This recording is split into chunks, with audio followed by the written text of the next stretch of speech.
We are live. Hi, everybody.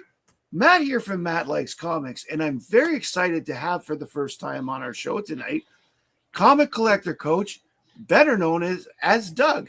Doug, it is great to meet you. Welcome to the show. How are you doing? Matt. Thanks.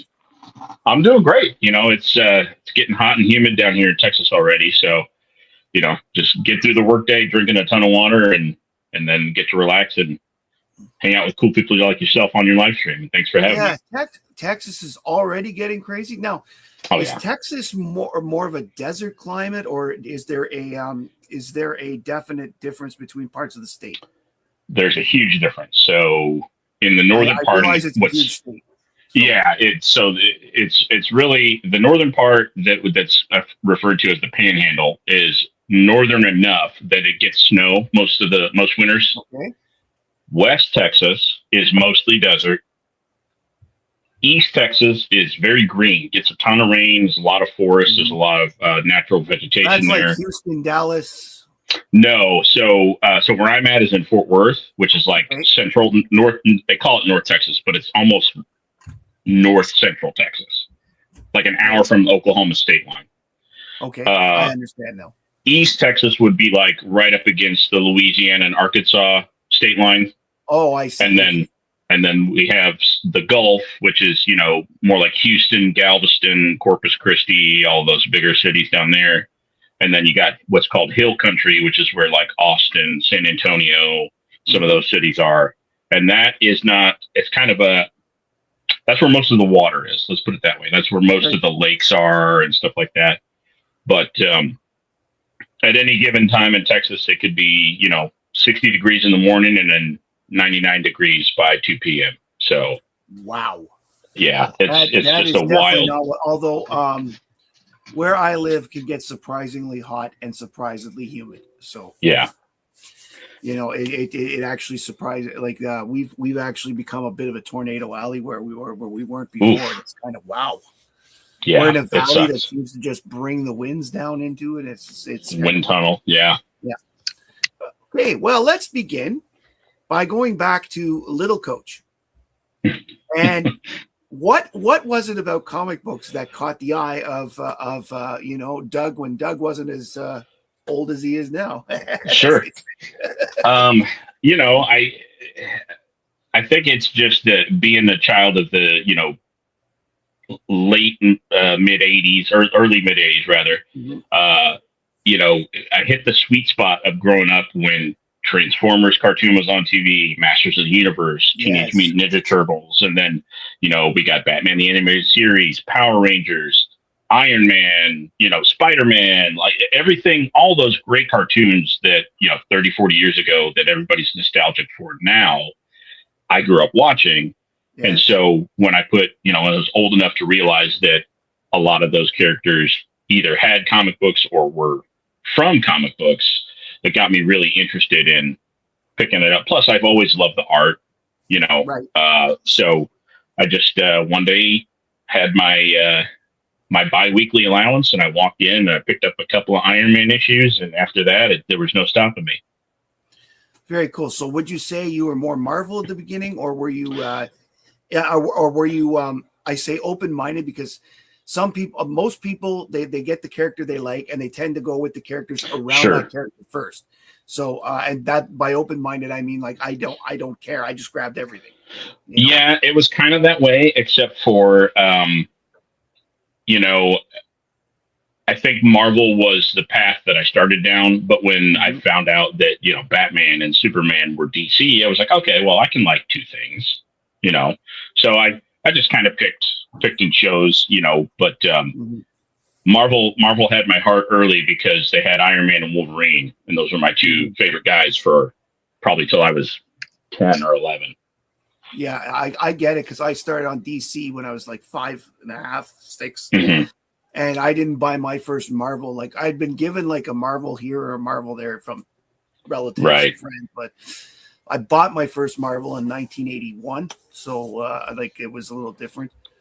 And my first Marvel was an Avengers and a Fantastic Four, and then I got hooked on the Fantastic Four for sure. So sure, easy to do. Mm-hmm. Well, that was the beginning of the Byrne era, I believe, and that era really caught me because I remember when Alpha Flight came out, and being Canadian, that was a big deal. Yeah. And we got our own, like we got our own group now. And our own super team. Yeah. And seeing the style right off the bat, I didn't realize the author's name at the time, but I recognized the style as the same guy who was drawing the Fantastic Four. So it drew me to it right away, Sure. How kids are. So, okay. So you bought comic books, you liked it. What was it about it that made you continue? And did you have a break like most of us seem to have done at some point in our lives? Yeah. So, the awesome cartoons just really didn't stop for my generation. It seemed like every year there was 2 or 3 just really great shows would come out or something. And so I always had something to watch, which means it directed me towards comics. So I always had something to read. And I never really stopped. Pretty regularly, I would take my allowance and I'd go buy 1 or 2 books as prices increased. That came down to pretty much just one every couple of weeks. But I did eventually, as I got older and became an adult, got my own job and was making my own money. I did spend my budget for comics grew a little bit, but when I joined the Navy, I did put pause on that for a couple of years, just because for my first 2 years in the military, I was deployed pretty much nonstop for like 21 and a half months. So, it was difficult. Thank you. That's great. That's tough. Were you involved at the time? Like, did you have a girlfriend or wife you had to leave behind? No, I didn't. I was single for the first couple of years I was in. I actually met my wife while I was active duty, but and we did get married while I was in. But it was probably it was at least 2.5 years after I joined before we even met. So when I stopped getting deployed. Lucky for me, I was in San Diego is where I was stationed, which is a fantastic city to buy comics, look for comics, go to comic shows. Especially that one big one that happens every so often. Yeah, it only has 20,000 people attend. It's no big deal. Exactly. It's a small party, right? Right. But so I actually got back into it then, and ever since then, my wife's been really supportive. And then, having kids, fast forward to the last few years, having kids, it's really just kind of brought out the inner child in me again to just keep on that train. And so, I've really gone full force back into it just within the last 4 or 5 years. And do you find 2 more questions, then we'll go say hi to the chat. Sure. Do you find that your collecting interests are pretty much the same, or have they actually expanded a lot as you've gotten older? Yeah, completely changed. Expanded is definitely the word to use, because with being a majority Marvel guy, and most of the books that I owned are Marvel books, until I hit my probably mid-20s. Especially within the last 2 or 3 years, I think that indie books have really come so far since Image launched in the 90s. And so I'm very quickly becoming more of an indie guy than anything else. I mean, I still love my Marvel books, and I've got a lot of DC too. But indie books, they're just crushing it. Yeah. The last 2 years, especially, Image has really been kicking it. Dynamite has really been kicking it. I've been getting, and the new Omnipress with the EC books has been absolutely fun. And Boom Studios has put out some really good stuff too. Boom did the Buffy for a few years, not too long ago. I got into Boom then. Indie books have really expanded. So my last question before we go say hi to everybody is, I saw on your channel there's not a lot of content. Yeah. So my question is, what is your plans for the channel? Is there plans to be a live person or a make video person? I think I'm probably going to dabble in both. As we were chatting kind of before the show, I do like the lives more because it's more interactive. I like to go. Even on my Instagram, I like to interact with people. If they leave a comment on a post, I'll reply to it and stuff like that. And that's a lot easier to do, I think, or at least more fun to do if it's live versus an edited video. Right. So I do have plans this year to launch a ton of stuff. I am going to Heroes Con, so I'm sure I'm going to have hours worth of content to share from that. But yeah, I really what I want to do this year is do a lot of character discussions. Thing Comics Yusa from Finland he and I are pretty good buddies, and we've had a couple of now character discussions where we talked about Blue Marvel's origin and content there, and then we had another one where we talked about I can't remember what the second one was, but we're planning on a third one, and we're going to have another friend of ours join us, and so I want to do stuff like that, as well as interview some artists and creators where I can, and then still keeping true to the core of why I started the channel in the first place, which is kind of showing folks, being a guide or a coach for collecting. You're not sure how to store your comics. Okay, we'll talk about that. You're not sure how to display them, or what kind of comic book stores to stay away from, what kind of shows are fun, all that kind of stuff. So I'm trying to make an amalgamation of all that stuff to keep it fun and interesting. That is very cool. All right, it's now time to check the Nefarious Comics, my sponsor and friend, the Nefarious Comics chat. So let's take a look and see. I'm doing this like a sportscast now. I'm giving out things, like as they say on the hockey broadcast, the so-and-so power play, for example, All right, let's go. First today was Mark from Mark's Issues with Archie Comics. Good to see you, Mark. Happy anniversary. I saw that you hit a year not too long ago. Longest Cosplays is here. Hi there. Looking forward to seeing Coach. You can never have a show without Coach. Jeff Jack is here. Yes, Jeff, you were a little early, but it never hurts to be early, because you're going to be there when it starts. Lewis is here from Second Floor Comics. Good to see you, Lewis. John Harrison is here. Yes, that was a point I was going to bring up. For most of the day today, I've been at 900 subs. It's been going up and down, up and down, up and down all day.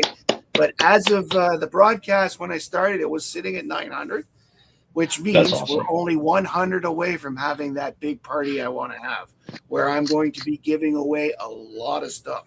I've got 9 prizes planned for that giveaway, including 3 original art prizes. So stick around. And if you're not subscribed yet, subscribe to have a chance to win on that one. Speaking of giveaways, this Thursday at 7 p.m. Eastern, I'm going to briefly come on and do a giveaway for my members for the quarterly. I have the 28 names here. I'm going to do like Chonko does, put the names in the hat and go like this. I'm going to have my son mix it off screen, and then I'm going to mix it again, and then we're going to pick, so that everybody knows that I do not know who's coming up. And we're, unlike Chonko, we're going to use the Legion hat. So looking forward to that on Thursday, 7 p.m. We have Core here from Denmark. Thanks for staying awake and to join me. Appreciate that very much. And we've got the Comic Collector Coach is here. Mike Dennis is here. Robbie Josephs, my brother in comics, I'm glad to see you, and I'm glad you made it. And Coach is here again. Lau is here. Hi, Lau. Condition not considered. Welcome to the show. Rob Saint, good to see you here too. Happy Tuesday to you.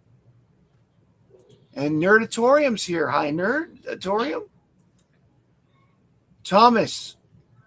Yes, Thomas, I'm going to use that Legion thing. You're the man that gave me that hat, and I'm proud of it. Up and Adam is here asking you to put you in. And thank God for Thomas. Let's see who else we've got. We've got Houdat here, all the way from New Orleans. Good to see you, Russell. Veronica's here from Florida. Raph, who was my guest last week, is here. Good to see you, Raph. Glad you joined us. And that may be, Rich is here from Big Nasty Comics. And Kenny Numbers is here. Kenny's going to be on the show next month. He's going to be my guest. Let's see here. Tan is here, and thank you, Tan, for the super chat. I'm using the My Comic Shop bell because that's all I have at the moment. I don't. The immortal Biggie Sheik is here. He needs help. How does he get his Spawn 1 to double in value? Don't read it. Oh, the amazing and wonderful Stephen Gentner is here. Hi, Stephen. The immortal Biggie Mac is here. Can we have a recount? Thanks, Stephen. And that's everybody that's in the chat at the moment. So, Coach, I'm going to make you big, and let's get the let's see what the wonderful books you brought us tonight. Yeah, absolutely. So, speaking of the '80s, we'll throw it back to start with. Turn this off so we get less reflect. There we go. ROM Space Knight #1. I just picked this up a few weeks ago, and it came pretty highly recommended by several people. I'd never read it. I see it everywhere. Every time I go to my LCS, right? Every time I go to a show, there's always copies of it to be had, and I'm like, I don't know what that is. I'm going to pass. I was always looking for something else, but this one came up. It's in pretty good shape, and I was like, you know what? Somehow I acquired #2 from somewhere. Don't know where I got it, but I haven't read it. So I said, I'm gonna start reading this based on recommendations. So did you have the toy? I did not. No, I didn't. The to me as a kid, the coolest robots were Transformers, and everybody else was just not secondary. Even GoBots, so right? yeah, I mean GoBots were up there, but yeah, I'm a Transformers guy through and through. It took me a little while to convince my mother that GoBots were not Transformers. So yeah, it's every kid goes through that, right? Oh man, I love Transformers, and then here comes Grandma, got confused at the store and got you some GoBots, and then disappointment. But yeah, so ROM Space Knight #1. I'm going to start reading that, and then I'll probably review it at some point. This one I was really happy to pick up. This is speaking of indie comics. This is Of the Earth #1 from Image, and it's written by Chris Condon. And then this cover is this is a retailer exclusive, and Dale Altman did the art on this. And then they were doing a thing where if you picked it up, he would do his little dripping blood signature on there. So I had to pick this up when I saw the cover. This one is pretty cool. I have read this one, and quick review. I don't want to spoil anything, but this is based off of, so the story takes place in like a southwest Texas town, oil town. And it's based off of real urban legend, like urban myth, like a type of creature that's down there. Yeah, can you tell us what myth it is without giving away the book? Yeah, I can. It's a creature called that they've referred to as the Wildcatter, because it's always went at its victims seem to be people who had what they call wildcat oil wells, which is those, if you've ever been on a road trip through the United States, you see those pump jacks, the small pump jacks that they do. That's called wildcatting. And so they called this creature the Wildcatter, and there's claims that there's several dozens of victims, but no one's ever gotten photographic evidence of it. And so this book centers around the lore or the mythology of that story. But it's the issue #1. It's a really easy read. It's not a lot of dialogue yet.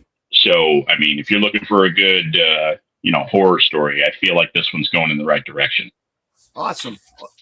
Another thing that has really been good lately, we were talking about Image and stuff. Mm-hmm. Modern horror is really good. Mm-hmm. So, yeah, I feel like, people of maybe my generation and maybe even a little bit older, as they've come into writing comics, everyone seems to universally love the Bronze Age horror. Yeah. And so I feel like some of those stories are swinging back around. I mean, I really enjoyed Creature from the Black Lagoon that came out, last year, I think. Mm-hmm. I like that one too. All of those Universal monsters are awesome. Next one, this one's I'm actually taking to Heroes because they announced a few weeks ago Kevin Grevioux is going to be there, but this is Adam Legend of the Blue Marvel #5. This is a really great story. And a lot of people don't seem to know much about Blue Marvel, which is fair because he hasn't really I've appeared. never heard of him. This is cool. Yeah. So this is his launch title. It was a 5-issue mini, and it's his origin and first appearance. All of it's wrapped into the one story arc. But basically, who he is his name is Adam Brashear. Excuse me. He was a Korean War veteran. Him and his buddy, he saved his company commander's life. They became best friends, and being a black man in the 50s and 60s, it's really about just his struggles as Black American veteran who's super intelligent. He's got like a PhD in physics or some other science, but super smart guy.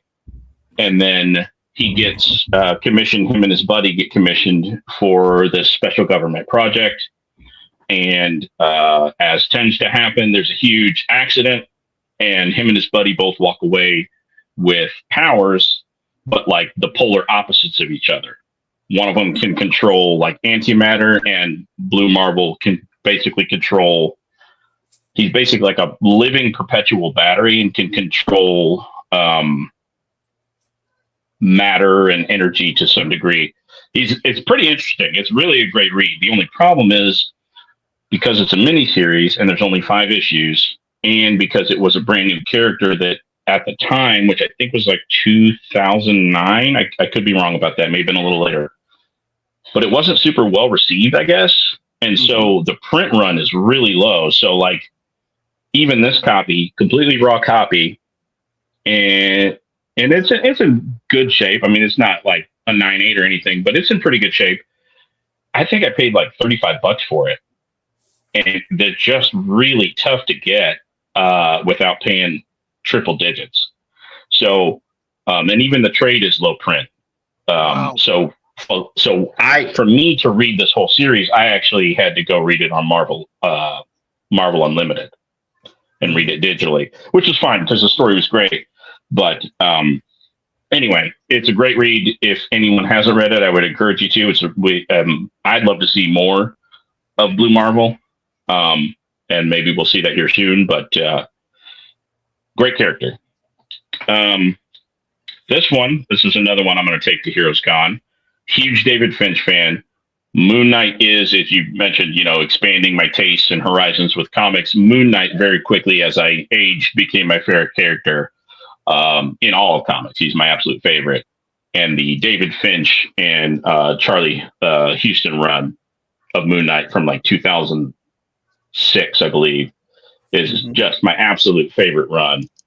And very this issue is number 1 from that volume. But this is this was like a retailer's, I don't even know, retailer's copy. So they're hard to find, not chewed up. But yeah, so I'm going to have Finch maybe sign and do a little sketch on that. That would be cool. Now, did you like the TV show? I enjoyed it. My biggest complaint about it is that using Arthur Harrow as the villain in that, when he's such a nobody in the comics, and really didn't even show up, I think, until volume 2 of Moon Knight, which is Mark Spector Moon Knight, came out a little later in the 80s or early 90s. Right.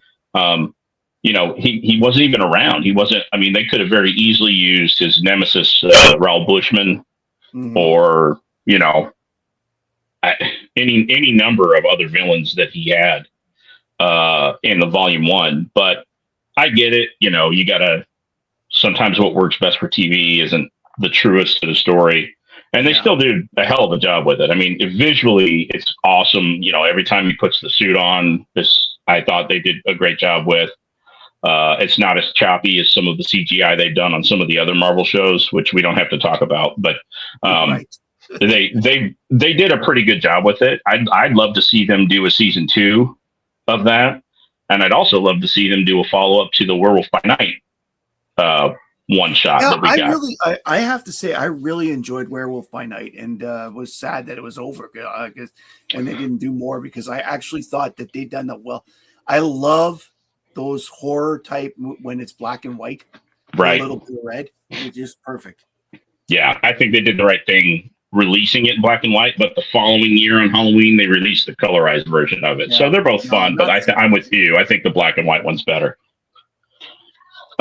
Here's another one I'm going to take and to Heroes Con and get signed also by Finch, but this is the Finch cover variant of Battle Beast #1. Oh, very cool. Just a really well done. I mean, everything Finch does, in my opinion, is just fantastic. So, I mean, Skin Breaker is another one. Speaking of, Image, that he's just wrapped up recently, and that's a great story. If you haven't read it, but Battle Beast, I don't know if you follow Invincible or anything at all. No, that is one I will admit I'm sorely lacking in knowledge of. I've never read Invincible, so but I understand that it's very popular, and I understand that the TV show has brought a lot of people. So I'm gonna have to get off my butt and read it. Well, like you, I actually have read very little of the comic series, actually. But what really turned me on to it was the show. I was like, okay, I'm going to watch this. Fell in love with it, and when Battle Beast was coming out, I was like, okay, I missed the boat when Invincible was a brand new series. So when Battle Beast was coming out and it, it's tied to the Invincible universe, I was like, okay, I'm going to pick this one up from the beginning, and I've really enjoyed it. Robert Kirkman, everything that he does, and to me, especially when related to Invincible, is awesome. Ryan Otley is one of the co-creators of Invincible. I think they're an incredible duo, and they've really hit a home run with it. I mean, obviously, you can't get I think I heard recently that a copy of Invincible #1 in a CTC, I think 9.8 went for like $8,000, $8,500. Yeah, it's becoming quite the book. It's becoming quite the book. It's wild. And then, of course, every time they mention something about the show, prices hike a little bit more. And but yeah, it's definitely a fun story. Good writing, good art. And Battle Beast, you really don't have to know much about, even though it's tied to the Invincible universe. If you were to start with Battle Beast, I don't think it would ruin anything for you, or you'd be lost. Well, you know something? Battle Beast has one thing going for it for me, as far as I'm concerned, and that's Robert Kirkman, because I liked Walking Dead. I read I've read probably 1/3 of the series, and honestly, it's really good. I'm glad I've never watched a TV show, but I've read a lot of the Walking Dead, and I like Kirkman's work. Yeah. So. Yeah, probably don't watch it. I think you might be a little disappointed if you watch the whole thing. I've heard that if you like the comics, don't watch the show. I've heard that on many. See, I found the show first, and then I read the comics, and then once I found the comics, I stopped watching the show. Next one I have here it's a little silly, but I know we're all fans of that. So this is Warcorns #1, Combat Unicorns for Hire. Okay, that's going on the list. There's not a lot of them. Warcorns, Combat Unicorns for Hire. This is #1. And I don't remember where I saw this. Somebody was talking about this, and I was like, that is ridiculous. I need it. So I pulled a map, and I immediately went to my comic shop, and I found a copy. And then I also found this on eBay while comparing prices, but this is Warcorns #1 Birthday Bash. But this is I'll see if I can get it to shine here. That's a metal cover. Nice. So, if the price was so low, usually when you see metal covers, you already know that it's a limited print run, and the price is going to be, maybe starting at $100 or something like that. This was like $20 before shipping. Wow, and I couldn't turn it down. So I picked up Warcorns #1 and the metal. Perhaps the book in itself, just by being a cheap metal book, is a unicorn of its own type. That's right. That's a perfect analogy. It definitely is. The next one I want to show, we're gonna really bring it to indie here, and I've shown this a lot. I did an interview with this artist, super nice guy, incredible artwork, great book. But I'm gonna shout him out again because, one, he deserves it for creating what he did and putting all the love and sweat into this book that he did. But also, it's just a good indie book. This is Eve. I hear good things about it. It's so good. I mean, it's written and all art done by John Mangello is his name here, and super nice guy. I don't want to spoil it as much as I love talking about the book. You know, if people haven't read it, I don't want to give too much away. But the premise is, it's the story of Mrs. Claus before she became Mrs. Claus, right? And Santa's in it, you know, and it's the short version is she gets taken and Santa has to go save her. And there's a lot of blood and guts and gore, but it's really, you know, ultimately it really is kind of, you know, it's a love story. And I gotta show some of the art in here. Just, you know, it's all black and white, but that being the case, there is no shortage of detail. The art really carries the story forward. Like it's not, you know, it's not just thrown together. And I think when I interviewed him, he told me that this was a labor of love for sure, because I think it took him 3 years start to finish it. So, long time. Right. And I think he was originally going to split it up into, you know, a mini series, but by the time it was all done, he had said that he really felt better about it being one continuous story in one binding. And that's ultimately what, you know, it took him a lot longer with other projects and stuff. It took him a lot longer to get it finished, but man, what a product it is. If you haven't read Eve or, you know, seen me talk about Eve somewhere else, definitely it's worth picking up and get it from him. You can get it on Amazon, but get it from his website if you're going to get it, because he'll, if you buy it directly from him, he will throw in a sweet sketch. Very cool. And that's all, you know, ink and whiteout. So, wow.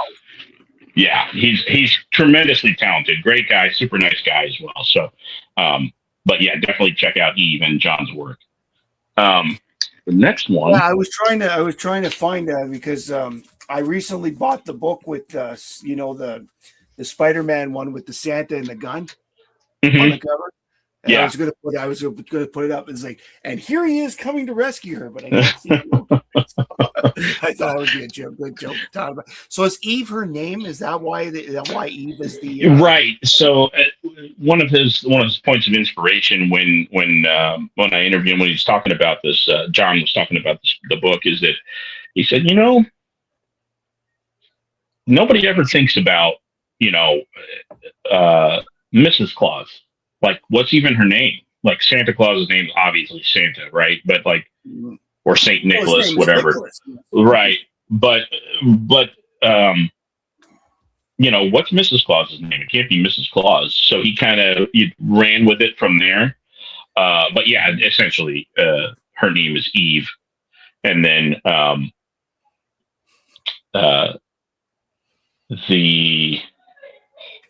she's kind of got her own, you know, Santa is magical and whatever. She's got her own magic. I don't want to spoil too much of the story, but there's there's magic and demons and all kinds of stuff in there in one binding. So really check it out. With her name being Eve, it's making me think that her maiden name was Tessmacher. Miss Tessmacher. Sorry. That's just an old Superman jokes. Yeah, you know, maybe I'll talk to John and see what he says. Next one, you know, being a Navy vet, when I find these, when I come across them for a good price, I try to pick them up. But this is Fighting Navy. Very and cool. Yep. And anytime I can find these, especially, you know, anytime the Nazis are getting beat up, I'll pick up that book. Very cool. And then one that I started rereading, it's been a long time since I've read it, but I've gone back to read through it, is Frank Miller's Ronin. Yes, another one that I should be reading more of. It's really good. And, you know, I don't know if this was the first thing that Frank Miller went out and like wrote solely, like his own creation. I can't remember if it was this or there was one before it. Well, Sin City, I think, is after that, if I remember correctly. But the first time I remember Frank Miller was, of course, Daredevil stuff, and then the Batman story there, the Dark Knight. Right, Dark Knight. Yeah, I think this is his first. I think it is his first solo. I think it was, and then Sin City, and then somewhere in there, I think is there's another little short story that he did. I always forget the name of. I'm sure somebody in the chat knows. But, we have a question it's from the chat. Lewis wants to know: is that a collection of the entire series? I don't know what series he's referring to. I'm assuming Eve because that's based on the timing of the question. Okay. Well, so it's not a series. It is it's one long story. It's like a graphic novel format. Mm-hmm. So he was going to split it up into individual issues, but then as it took him longer, he added Ronan. He's asking about Ronan. Yeah. Okay. So yeah, Ronan. I think it's just 5 issues, and I think I have all of them right here because they're right in my read pile. Yeah, it's 5 issues long. It's not a long series, but it is very well done. And then of course the art is that art you know and love from 70s, 80s Frank Miller. And also the fact that it looks like a bit like the Teenage Mutant Ninja Turtles, and then it became the same way that they did things like Teenage Adolescent Hamsters or whatever, you know. Right. Yeah. Right. Yeah, it is, a little that way, but the art styles are unmistakable. You open that book and it's definitely Frank Miller. It's Frank Miller. Yeah. Another one that I, going back to kind of the graphic novel format, and that it's been mentioned here and there, but very well written and wonderfully drawn, is Mouse. This book right here is the reason I became interested in graphic novels outside of the flop. This one really caught me. It came highly recommended a year and a half or so ago from Hagen at Lotus Comics. And, we were talking about it. He said, dude, you should definitely just read it and let me know what you think. And so I picked it up, and man, I was just blown away. I've always been, fascinated by World War II stories, history, all that. My grandfather served in World War II, so I used to sit and just listen to every story he had to tell. But reading it really gives you a lot of perspective, and just the direction he went with making the Polish Jewish folks mice, and then the Nazis were very specifically pigs, and then the Americans are dogs. No, the Polish people were the pigs, the Nazis were the cats. Oh, that's right. Yeah, flip them around. Right. It's just I'm saying that because the whole cat mouse thing was the whole right. You're right. Yeah. But I put that back in my read pile. I've read it once through, and I put it back in my read pile because I really enjoyed it. Yeah, no, that. I think I've read that 5 or 6 times, and I don't own it. I've taken it out of the library. I've borrowed friends' copies. I really should get around to buying it because I should support Spiegelman directly for having for all the times I've read it. But you can get it. I think it's everywhere. I didn't have any trouble finding it. It's in bookstores. It's everywhere. Yeah, I didn't have any trouble finding it at all. And then, as I completing, if you're new to following me, then or hearing me speak, then you might not know this, but I've been working on the Daredevil Volume 1 run from issue 1 to 380. I'm like 85% of the way there. I've got a small chunk left to get, and so I always like adding some. I know issue number 1 is probably going to be the last one that I pick up. So as a placeholder, I have a facsimile from like a couple of years ago. It is so cool though to buy facsimiles in the sense that if it's a book you've already got, like I have a facsimile of the 252, good. I'm going to read that and not touch my actual 252 ever. Right. Right. I agree. And then I also picked up, this guy was actually a gift, I believe. from Mr. McGroovy. Very cool. A Pence version. And this is Daredevil. Yep, exactly. Daredevil 165, but it is the Pence variant. Yes, and my Ghost Rider 2, the first full appearance of Son of Satan, is a Pence variant as well. That's really cool. Really cool. They're really cool, actually. And nothing else has really changed. I mean, there's different ads, slightly different ads, but it's a great book. So I always love getting some new issues of Daredevil into that to complete that run. Very cool. And honestly, in Texas, you won't see that as much, but you should try to get your hands on one or two of the Canadian price variants just for the interesting change. Oh yeah, I've got one book that's the Canadian price variant. They are difficult to find, although not as difficult as maybe like Mark Jewelers. But yes, the Mark Jewelers are hard, but believe it or not, we actually had Mark Jewelers in Canada as well. They did do that. So there are the odd Canadian price variant, Mark Jewelers version, and you want to talk about expensive variant. Yeah, I don't think I've got I don't think I've got a bank account big enough for one of those. Yeah. Maybe someday, trade or something. Another question from Cor in Denmark. Are you a completist? Only for the things that I like, my favorite stuff, or the things that I really love. Like Moon Knight, I've got just about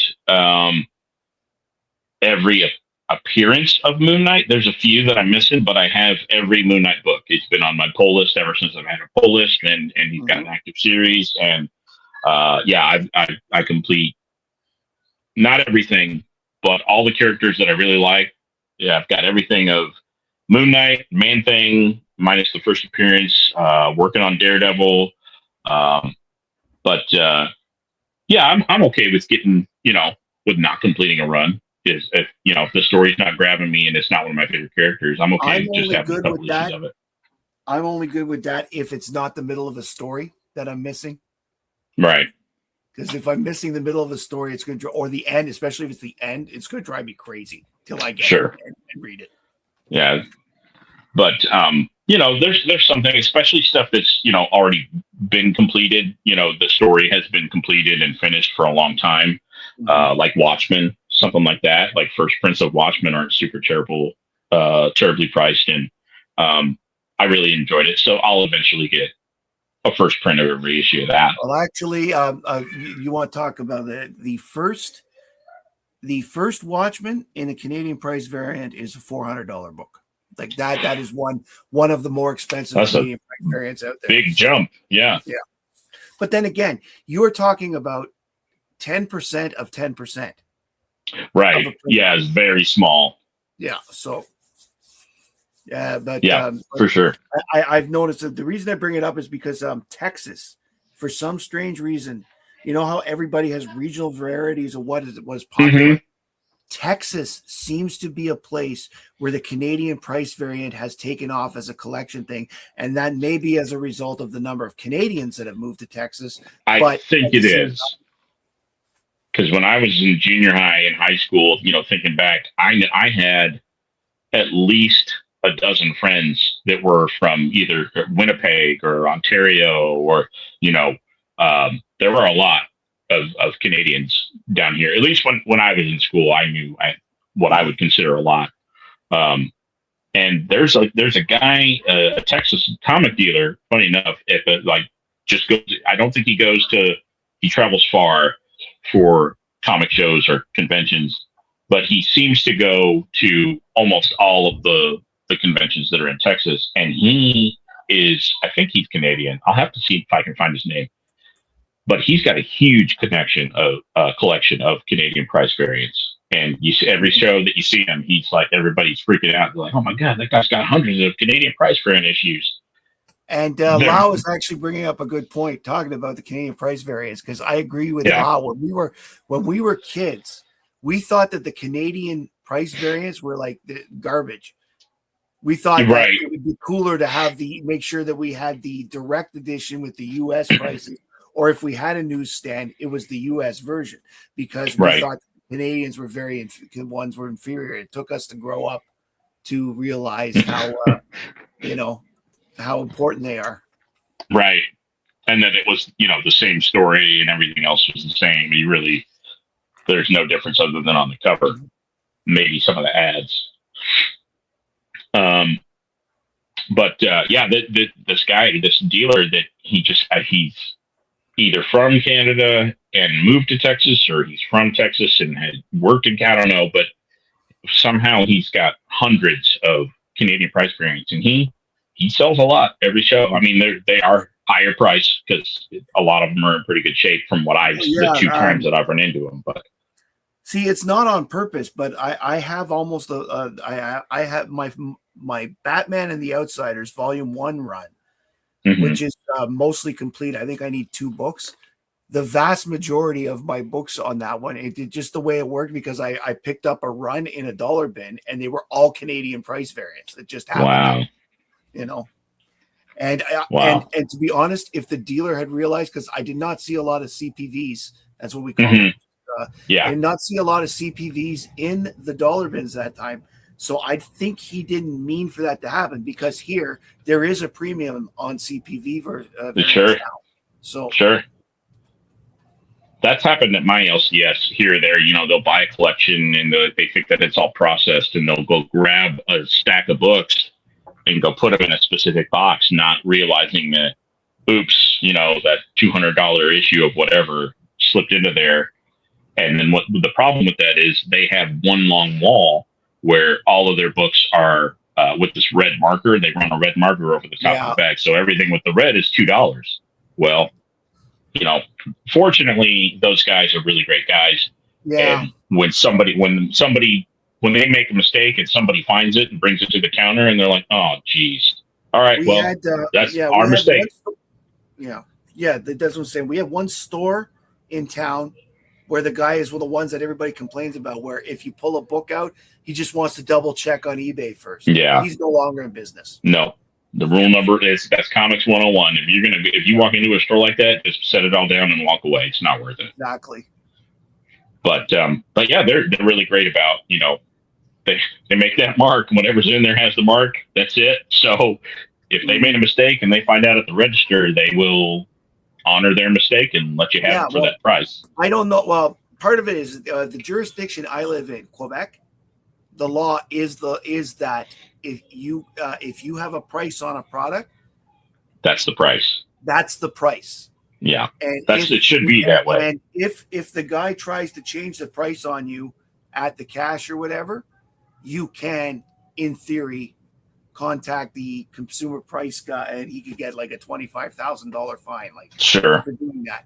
But the fact is, who's going to take the time to do that, really? Right. It's easier and less of a stressful situation to set the books down and walk away. Exactly. And Coach, this has been wonderful today. I've really enjoyed the conversation. I have loved the chance to get to see what you collect, and I am very hoping that you will find the time. I realize we talked before the show, and your situation, it is a little difficult to get the time to put the videos together. I mean, even me, I have to find, and my kids are older, and and all that stuff, but I have to find time when either everybody's out of the house or record late at night when everybody's asleep, just to make sure that they're not coming in, and it's not a criticism at all. Certainly not a criticism. It's just the way it is. So exactly. But I do look forward to new content by you. In particular, I want to see your views about these image books that you're showing. And Moon Knight is a character that I'm very intrigued by, but do not have a lot of reading from. I only own like 2 or 3 that I managed to pick up over. The only Moon Knights I have, I didn't actively buy. They were like, here's a pack of 10 for $10 or whatever. Mm-hmm. Or at a yard sale, it's like, hey, take them all, $20, and then I grab them all. And then you're not looking through them all. Sure. Yeah, without looking through them all. And then I happen to have a Moon. And I have to say that the 3 or 4 issues, hi, Dope, good to see you.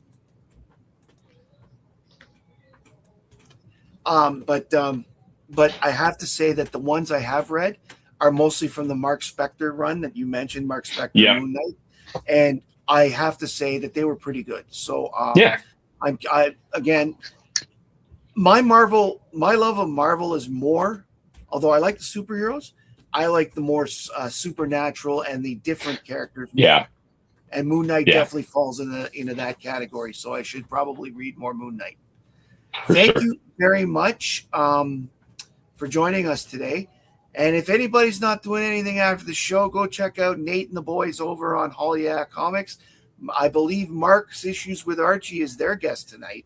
Next week, I have Time Travel Comics on to this show. And by the way, if then nobody's doing anything this Thursday night, at 7 o'clock, as I said, I'm going to do the giveaway for my members live. But at 8 p.m. on Thursday, I'm going to be a guest on the 1011 with Gary B., the casual comic guy. And so if you're not doing anything Thursday night, come check us out over on Gary's channel. And Gary, of course, was on my channel not too long ago on the Sunday Superhero Show. And this Sunday on the Sunday Superhero Show, speaking of which, I am going to have Rich from Big Nasty Comics and our good friend Steven Gentner coming in to show off a bunch of superhero comics that we like and want to share with everybody. Thank you all for joining for joining us tonight. I hope you've had fun, and I hope everybody has a good week and a good weekend. Everybody's feeling healthy and everything. My name's Matt. I like comics, and I hope you do too. Bye, everybody.